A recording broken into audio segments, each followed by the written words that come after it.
Well, howdy, everybody, and welcome back to the farm. Today's episode is Volume 2 of Why Stanley Kubrick.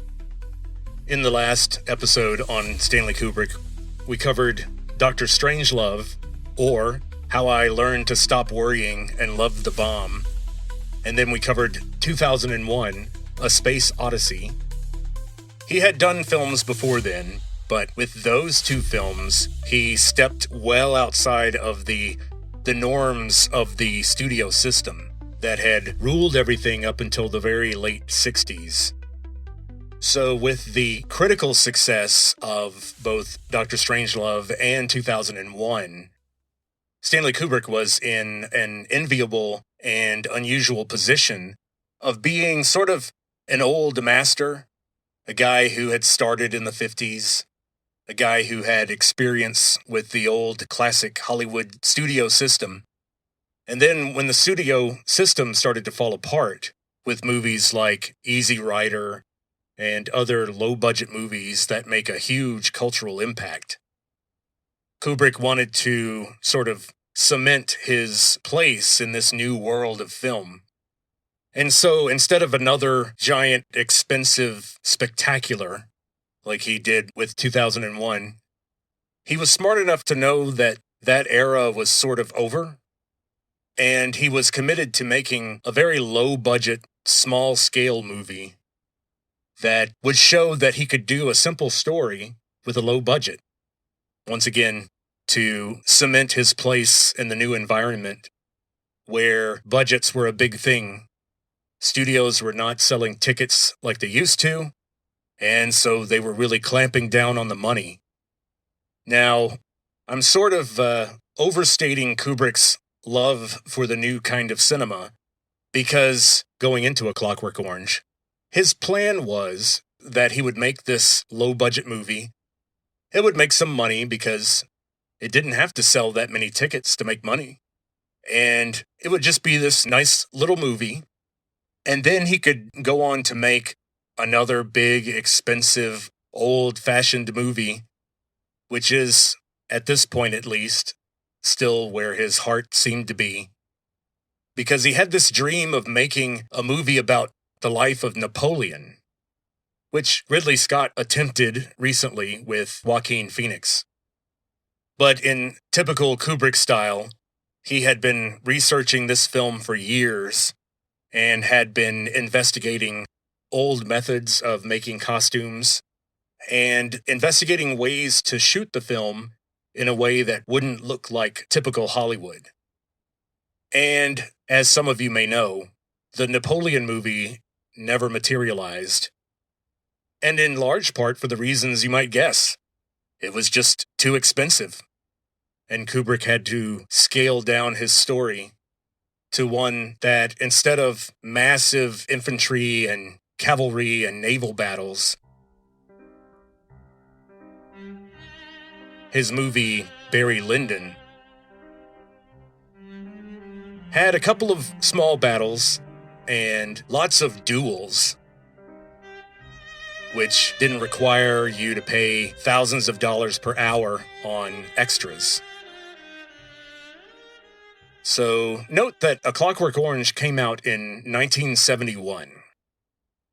2001 was 1968.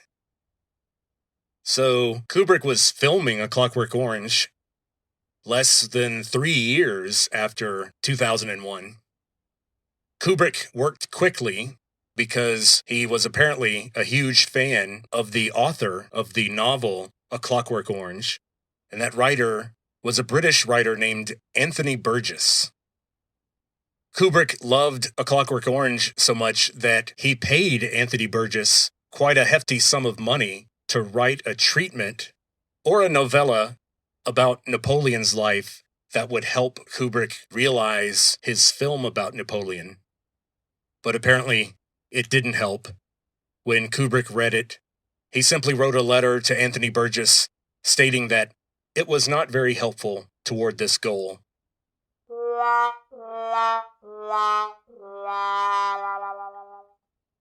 But it wasn't a waste of work. Anthony Burgess went ahead and published it as a book called Napoleon Symphony, which went on to great acclaim. So he and Kubrick didn't have a falling out. Unlike the way that Kubrick had the falling out with Stephen King when he was shooting The Shining. But that's for the next volume.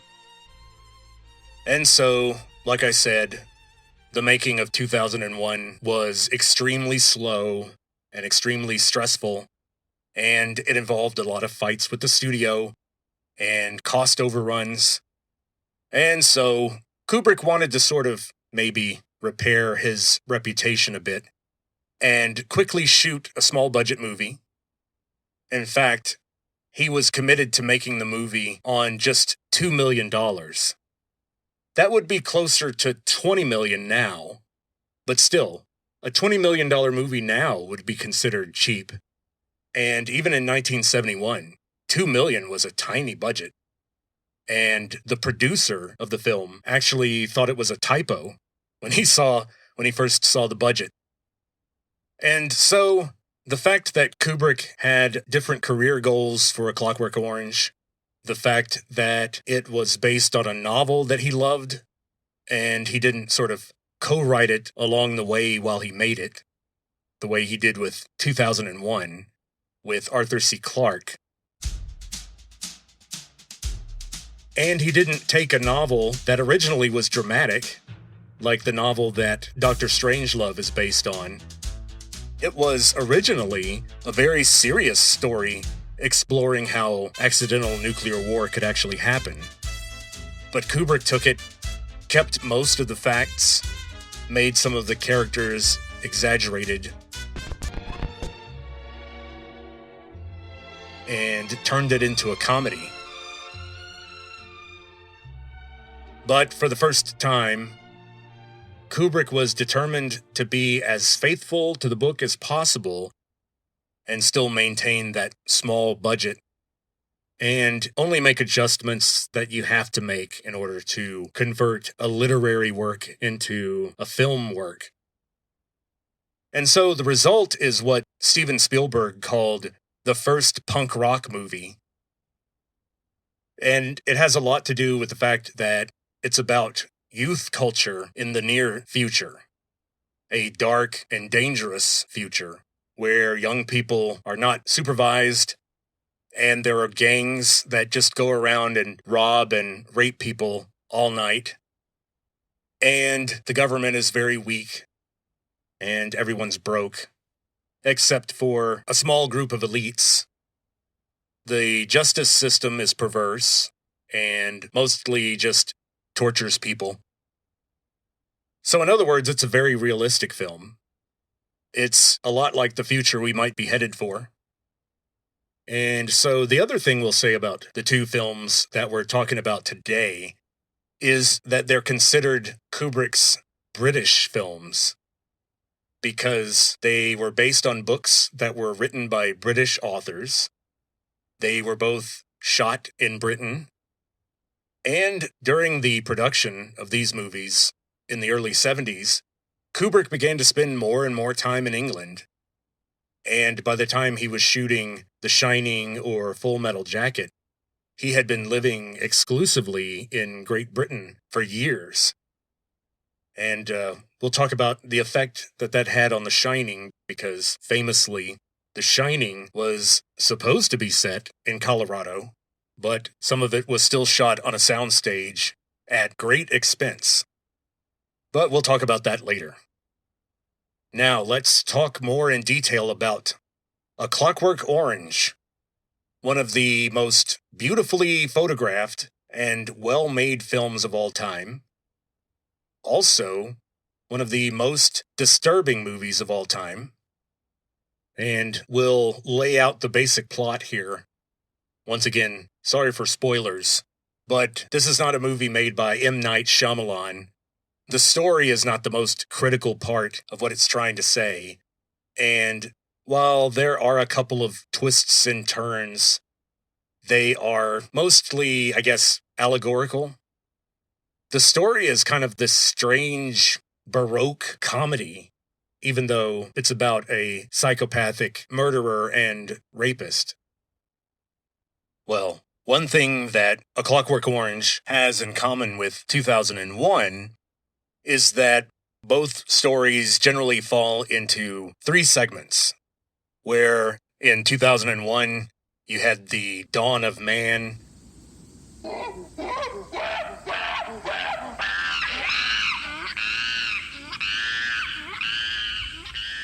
Then we jump ahead to presumably the year 2001.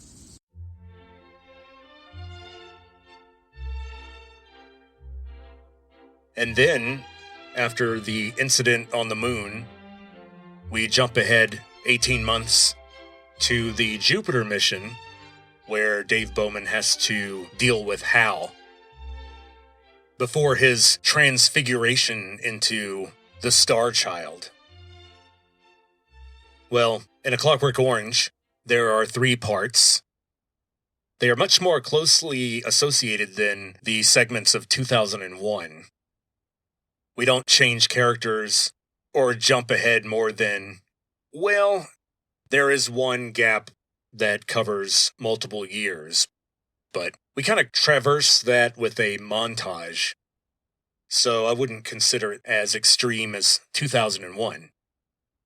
So the first part of the story covers the life of our young protagonist named Alex, and he lives in London about 30 years in the future. And it's a rundown nightmare.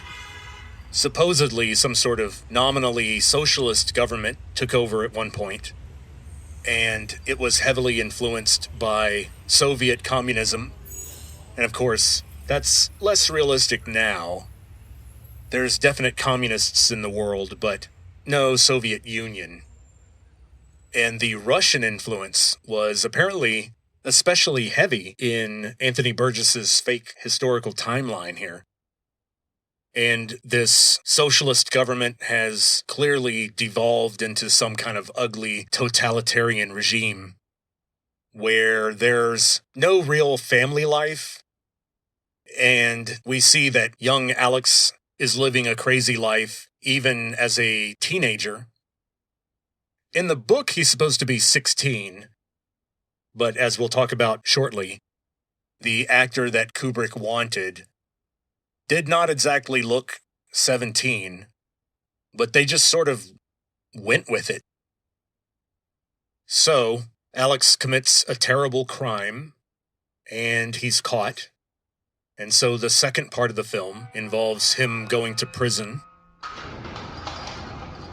But then Alex hears about this special treatment that the government has come up with. And if you volunteer for this experimental treatment, you could be released early. So Alex was very keen on trying this program if he could. And so the third part of the movie, we see him being released by the government, and we see the life that he tries to lead after that, and the unfortunate circumstances that lead to his attempted suicide. But then the government changes hands, and Alex undergoes another treatment where he is restored to his former self. And we'll talk about what that means exactly. What is his former self? Well, I didn't know this, but a clockwork orange is an old British term that refers to something that looks normal or organic or even inviting on the outside, like an orange. But you peel it and you find out that it's all machinery inside. There's no orange there. It's all cogs and gears and springs and machine oil. So that's what Alex is. He's a clockwork orange. At a superficial glance, he's a handsome young teenage boy by the sight of him. But if you study him more closely, you find out that there's no soul there. He's a sadist. He's a monster. And so, playing a sadist and a monster in a Kubrick film, especially a low-budget Kubrick film that he wants to shoot quickly, that requires a special kind of actor. And so, the Scottish actor Malcolm McDowell was selected to play Alex. But Malcolm McDowell, at the time of shooting, was 27 years old. So, the strange thing about A Clockwork Orange is you get to see a man who's almost 30 playing a kid who hasn't graduated high school yet. So why did Kubrick pick him? Why did he require of the audience such an extreme suspension of disbelief? Well, I think it's because Malcolm McDowell is insane, and every bit as extreme and dedicated as Stanley Kubrick is to the craft of making a film. And Malcolm McDowell has that quality that all the greatest actors have, and that is a complete and utter fearlessness. He has zero fear of looking stupid or getting hurt or exhausting or humiliating himself to get a scene right. And as we'll see, shooting this movie put Malcolm McDowell in the hospital during one scene where he's being bullied and, you could say, tortured by the government. This man stomps on his chest, and Malcolm McDowell suffered a broken rib from shooting that scene. The other injury was a scratched cornea. We'll talk about how that happened. It's a side effect of the Ludovico treatment. Ludovico, Ludovico. That's the name of the treatment program that Alex signs up for. As we all know, putting your lead actor in the hospital twice is all in a day's work when making a low-key, low-budget film. That makes perfect sense. And now I feel compelled to clarify that I'm being sarcastic. So if you're watching A Clockwork Orange, the first thing you notice is it's hard to understand what anybody is saying. So Kubrick thought that the movie needed to be even more uninviting and disturbing and inaccessible than it already was. And so these horrible characters in this dark story also speak a weird form of English that's full of slang that comes a lot from Russian. And it has to do with the supposed Soviet influence on Britain after its ideological conquest by communists, apparently. And so let's talk a little bit more about this weird world that Alex finds himself in. A Clockwork Orange is a great example of how Kubrick's movies have great world building. They all seem to live inside their own world, and they have their own internal logic. That creates a more immersive movie-going experience, I think. So let's talk more about how these people talk. What the heck is Alex saying? And we don't get a lot of introductory material or time to process this new lingo, because the very first frame of the movie is just this pure red screen that's kind of hard to look at, and the stern classical music starts, and it's a piece from Handel. Then the screen turns completely blue, and then we see Alex's face. Now, this shot is pretty famous. It's the one where Alex is wearing his black bowler hat, and he has fake eyelashes on just one eye, and the effect is strange because somebody has gone through and sort of cut out every other eyelash from the fake eyelashes, so that when he puts it on, it gives a really exaggerated costume effect. And he's staring up from under the brim of his bowler, at the camera with a very sinister, unhinged kind of look. And it's something Kubrick became known for. They call it the Kubrick stare. And Jack Nicholson mastered it in The Shining. There's more than a few shots of him looking like that. And I think this convention of Kubrick came from the idea that when people have extreme neurological distress, they tend to have strange eye movements. And I guess for Kubrick, it was a sign of someone breaking with reality, because that is not an expression that normal people do. Unless they are having a psychotic break, or they're so enraged that they've lost control of themselves. So we get a crazy look, we get a crazy person staring in our face, and the stern classical music, and then the camera starts to dolly backward. We're moving away from this guy's face to reveal the Korova milk bar. The movie opens in this little hole-in-the-wall place, kind of an intimate lounge. And here they only serve milk plus, which is milk laced with various powerful psychoactive drugs, some of which cause you to either be more prone to violence or you enjoy it more when you do it. And so the last piece of the puzzle from that first shot of Alex, the last bit of world building that falls on the viewer all at once, is the weird language. And it can be hard to understand the voiceover because the narrator is Alex himself. And it's kind of weird having this sort of friendly, favorable narration from a serial murderer and rapist, as we'll find out. But one thing that is explained in the book, but is not really explained in the movie at all, is why do the young people who've fallen into this gangster counterculture, why do they use these strange words where the adults really don't? Well, the new lingo is called NADSAT in the book.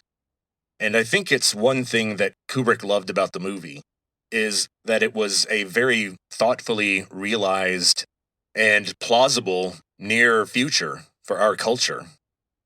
And what had happened was England and the UK became ruled by INGSOC, INGSOC,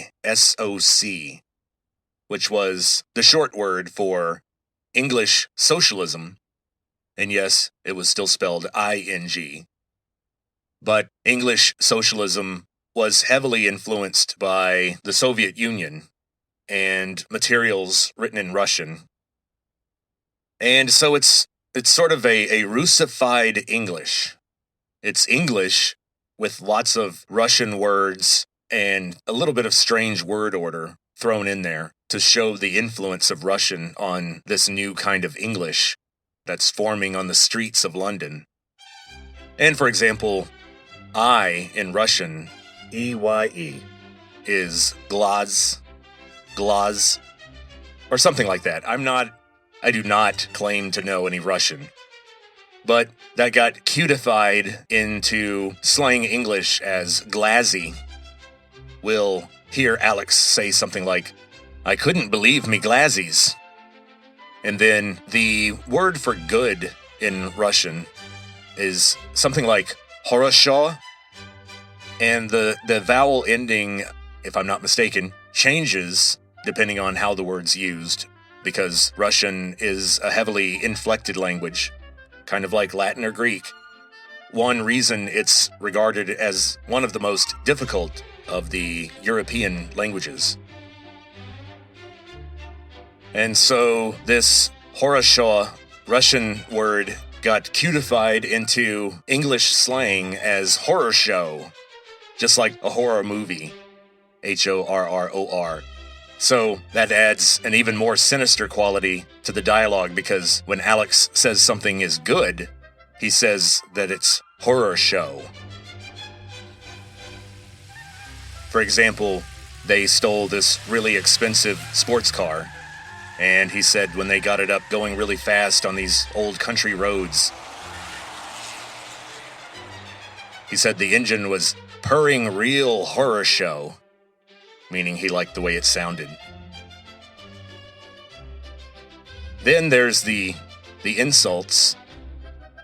At the very beginning of the movie, we see Alex actually interrupt a sexual assault that was going to be happening in this abandoned theater. And I don't think for a second that this is an accident. That you have a gang of young people on the stage of a dilapidated theater sexually assaulting a woman, or about to. And I think that's a perfect symbol of a sort of fallen culture, where there used to be great art performed for people with wealth to enjoy. Now we just have young people prowling dilapidated buildings because there is no more culture. At least no more high culture. But you do have inventive language, because when Alex and his droogs, and in this perverse future, the guys that hang with you, your friends in your gang, are your droogs. And so when Alex and his droogs interrupt a rival gang attempting to assault this woman, Alex bursts into the theater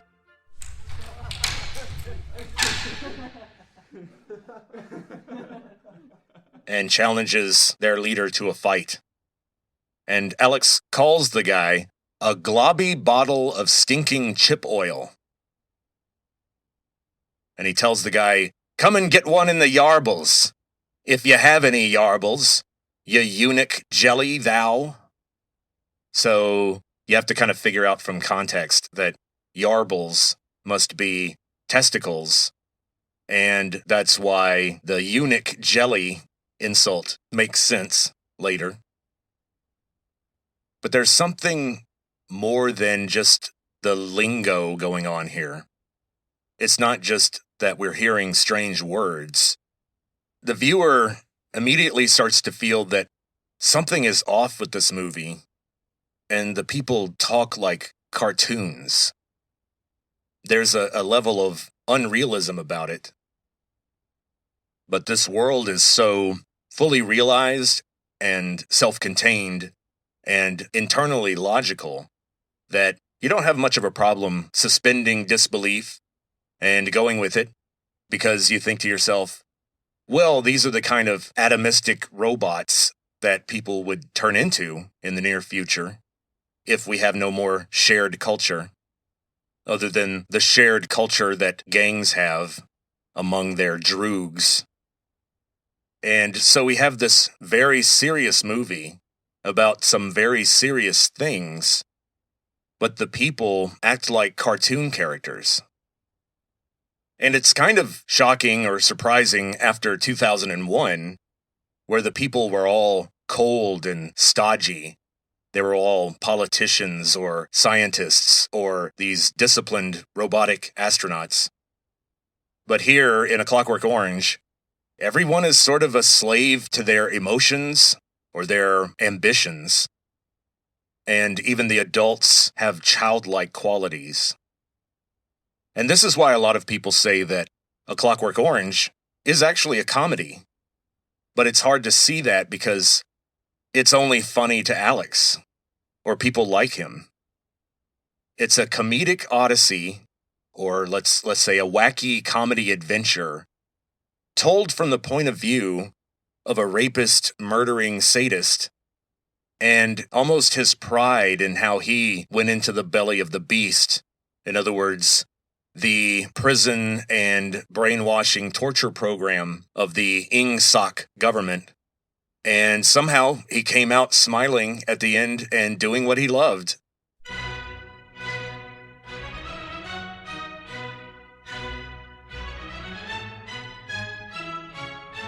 And before we move on, we have to mention the role that classical music plays in this movie. And the role is huge.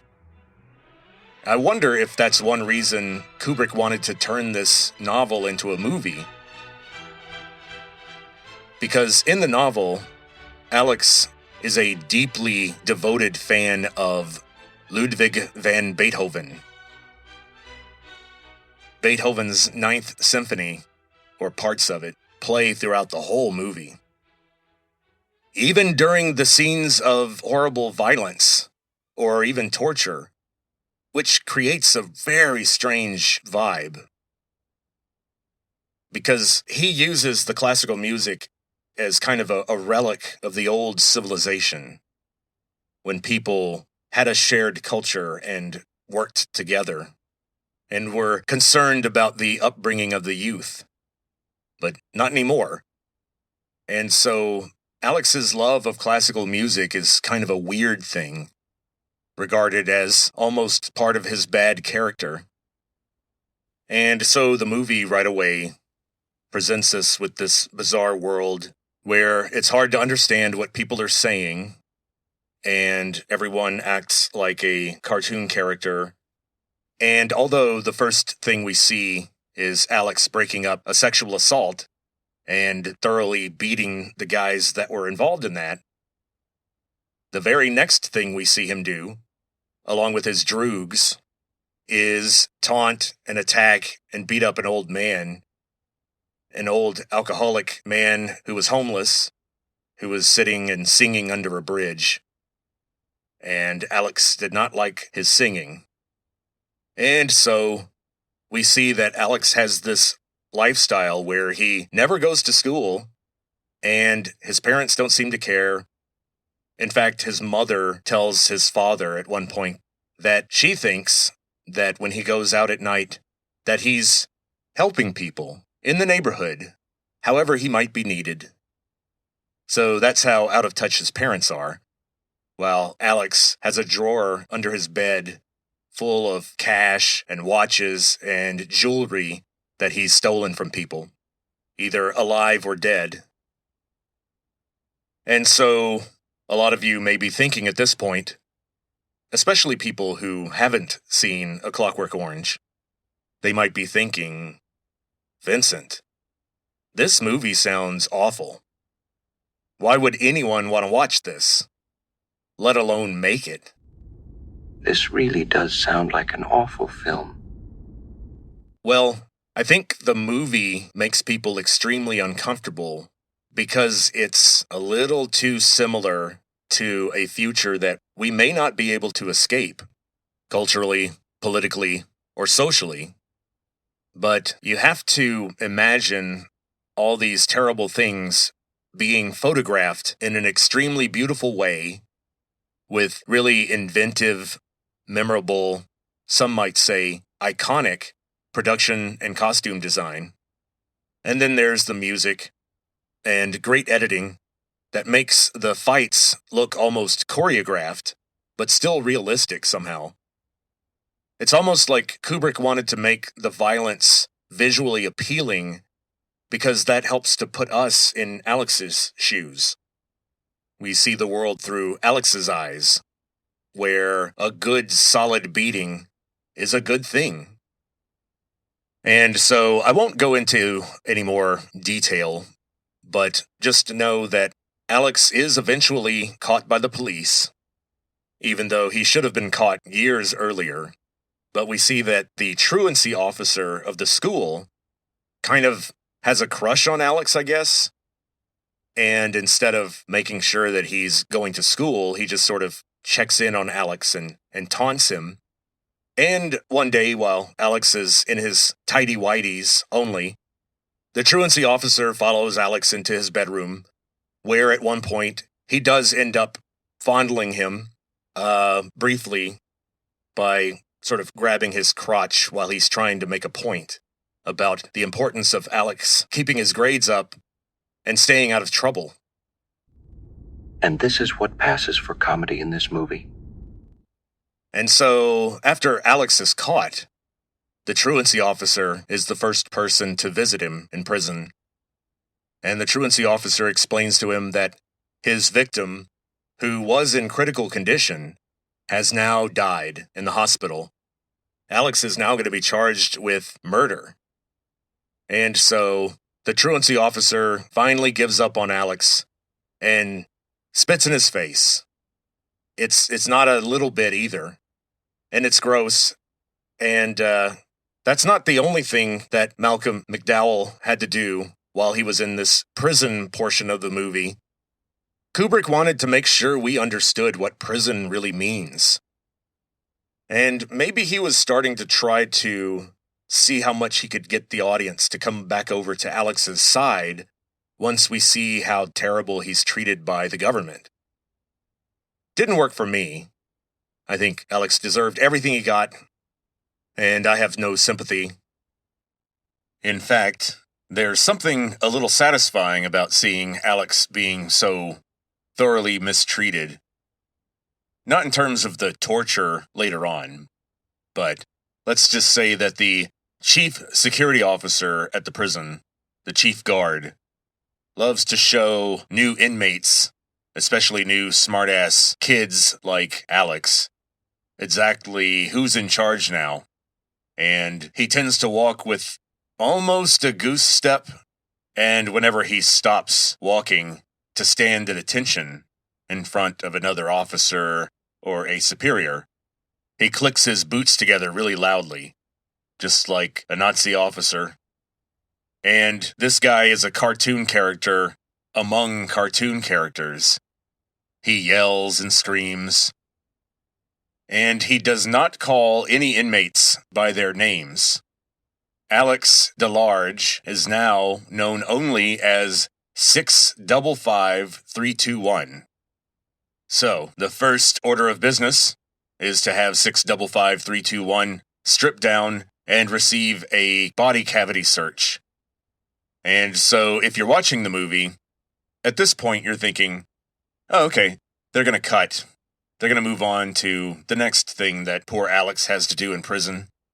One thing they're not going to do is just have us watch him take his clothes off and then have this strange, pencil-thin, mustached, bullying security officer put a little flashlight between his teeth and get on his knees and basically use his hands to open up Alex so that he can do his inspection before sending Alex off to his cell.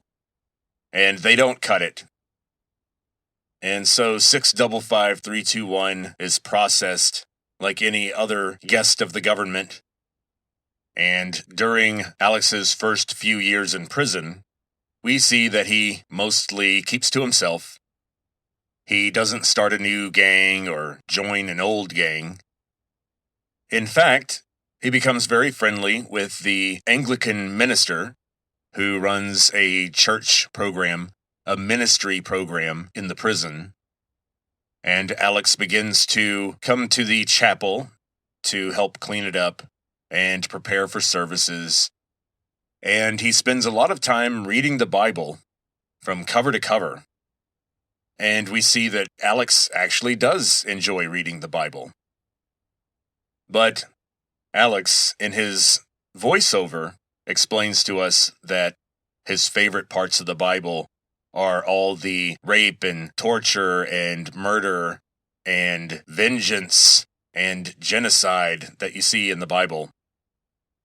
And for a moment, we, as the viewers of the movie, are invited into Alex's imagination, and we see Jesus Christ carrying the cross on the way to Golgotha during the crucifixion, and we see the crown of thorns and the stream of blood trickling down Jesus' face, and then we see that a whip cracks over his head. Someone is flogging him with a cat of nine tails to make him move faster. And we hear a voice saying, "Move along there! Keep it going there!" And the camera whip pans back to see who is this whipping Jesus. And what do you know? It's Alex in a Roman centurion uniform, and he has the biggest smile on his face. So that's the kind of thing that got Alex through his biblical literature program at the prison. You gotta find some way to enjoy the material, I guess. And so, one fateful day, Alex hears about this new treatment program sponsored by the government. And the way it works is that you would be released from the prison and you would go to a hospital. And as we'll see, it has to be a hospital that has a theater somewhere inside of it. But anyway, he asks the minister if the minister could write a letter of recommendation saying that Alex has been working with the church and has shown remorse for his crimes and has been exhibiting very good behavior the last few years.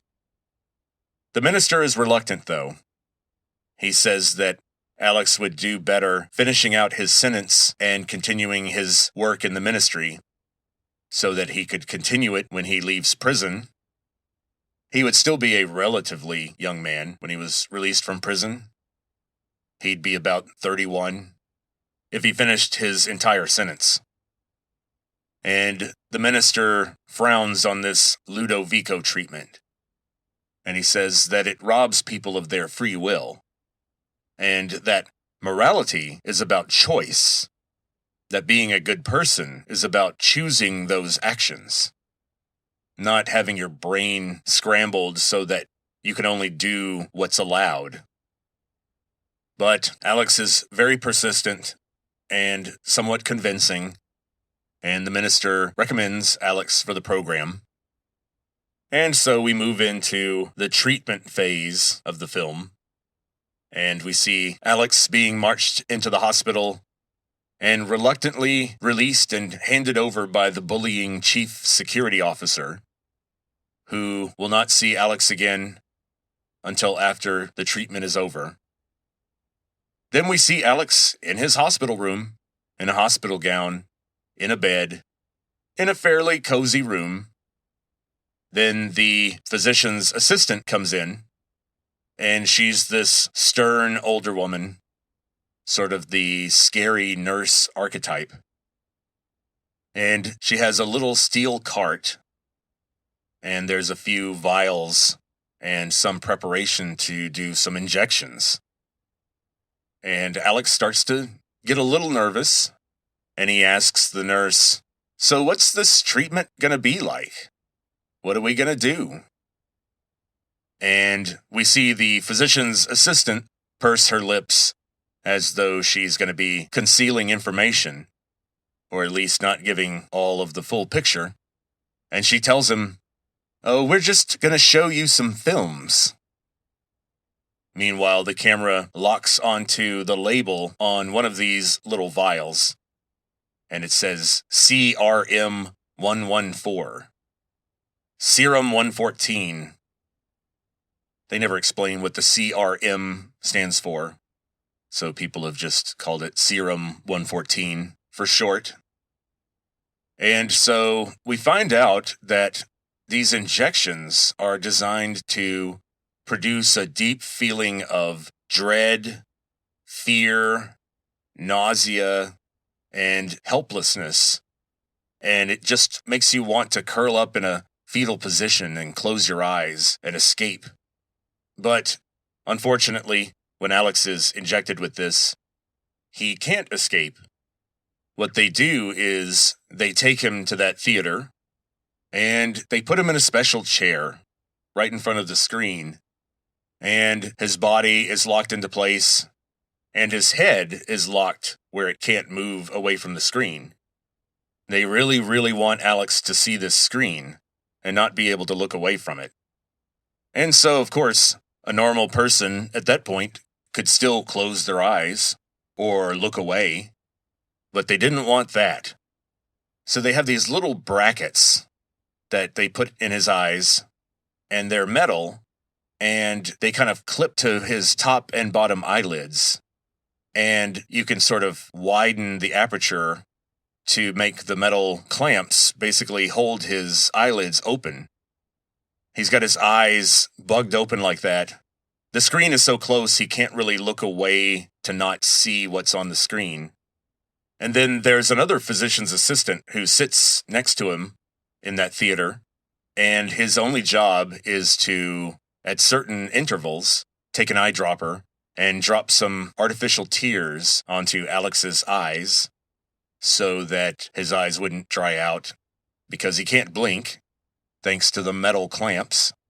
And so I have to add that in the days before CGI And when you have an insane director and an insane actor working together on a low-budget movie, they're gonna just agree to just do it for real.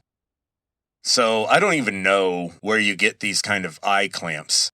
I suppose any medical supply store sells those because they seem to be ideal for eye surgery. And so they actually just got a pair of those, and Kubrick had them applied to his lead actor's eyes and proceeded to do day-long shoots, basically having him squirming and screaming in the front row over and over again. And so during one of the applications of these clamps, they accidentally scratched Malcolm McDowell's cornea, and he couldn't see through that eye for a certain period of time. And so now we have to explain, why did they want to clamp his eyes open? What was so important that they needed him to see?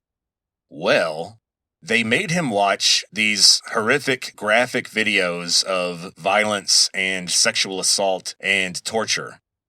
So basically, the idea is some sort of Pavlovian conditioning.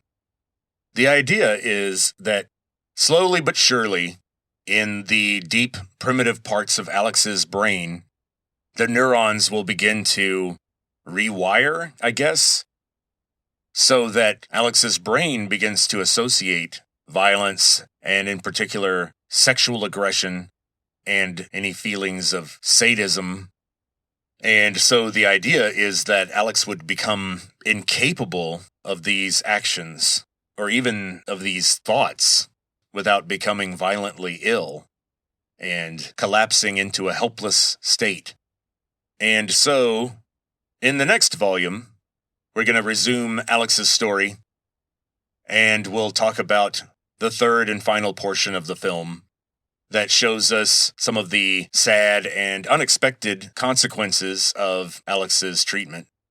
I apologize for not talking about Barry Lyndon more than a couple of sentences in this episode. We will definitely end Clockwork Orange and move on to Barry Lyndon, which is a much, much less well-known movie. It's almost like Barry Lyndon is kind of known as, quote, that boring movie he did between A Clockwork Orange and The Shining, end quote. Well, I would say that in some places, Barry Lyndon is more exciting than The Shining. After all, you get Napoleonic-style battles, 2 pistol duels, and 1 rapier duel. That's pretty cool. And a couple of physical fights thrown in there. There's also a little bit of genuine romance. There's a real love story. Well, one story that's a little bit of love mixed with ambition, and then a real love story that is just sort of young, idealized puppy love. And then a third love-ish story that's more just the result of loneliness and lust. So long story short, Barry Lyndon is a very human movie about human feelings and normal human people, which is kind of a stretch for Kubrick at this point. We'll also, unfortunately, with Barry Lyndon, talk a lot about photography, because the way Kubrick shot this movie is famously awesome and difficult. It's literally probably the most beautiful movie ever made, in terms of how good the photography is in every frame. Every frame of Barry Lyndon looks like one of those old classic paintings by one of the old masters. Kubrick literally looked at these paintings to make his storyboards. He didn't look at old films. Another reason Kubrick is great. So hopefully I'm starting to paint a picture of what this guy is like and why I admire him.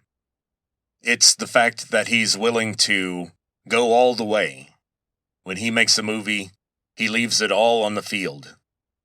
His attitude toward the actors was always, look, guys, we're all getting paid to play make-believe, so we may as well take it seriously and make some great art while we're at it. And as you can see with The Clockwork Orange, he was also a very intelligent person, in the old Roman sense of intelligence, which is not what kind of math questions can you answer right out of your head, but do you make good choices in life? Do you marry the right person? Do you go for the right kind of jobs? Do you manage your career well? Do you maintain your personal health and hygiene? These are the questions that really matter in the end. The questions that affect the quality of your life. Now, in terms of Kubrick's health or personal life, maybe he made some mistakes. But in terms of managing his career as a filmmaker, I think he did a pretty good job. Because he saw the writing on the wall. He looked at what do the times dictate? What's going on out there in the world? And he didn't just sit in his Hollywood ivory tower and sit on his laurels and sort of become a relic of the past. He was determined to move forward. And if the world was looking for smaller, low-budget, experimental films that have a counterculture element and are extremely critical of our current social system, well, with A Clockwork Orange, if Kubrick wanted to make just a small-budget little movie that people would watch and enjoy and would know, oh, hey, if you want a nice, low-budget, well-made movie, go to this guy, Stanley Kubrick. He knows how to do it. Well, as we'll see in the next volume, it turns out that A Clockwork Orange was anything but a simple little movie. It caused a media firestorm. It caused copycat crimes. And the movie was banned in Britain for 25 years. And if you're listening carefully to my description of the movie, then that shouldn't be a surprise, especially when you look at how it depicts the near-future government of the UK. And so, in the next volume, we'll find out what will life be like for Alex after he's released. Will he get to go back home? Will he turn his life around? Will he become a law-abiding, productive citizen? And I apologize again for not getting to Barry Lyndon. What do you know? I started talking about movies, and I talked too much and too long. That's never happened before. Ask my wife. When I start talking about movies, I'll give you a good solid minute, and that's it. I hate talking about movies. I especially hate Stanley Kubrick, because he makes these really difficult, complex movies that if you just think about them, you'll never get anywhere. A Stanley Kubrick movie has to be overthought. You can't overthink a Kubrick movie, but I still try. That's why I love them. And so, you're not missing much with Barry Lyndon, because with Barry Lyndon, I'm going to branch off into photography. And let me tell you, photography talk bores everybody. When I did photography for a long time, one thing I noticed is that people are cool with looking at your photos. They're interested in seeing what your photographs look like. But boy, they do not want to hear about what kind of lens you used, or how you managed the light.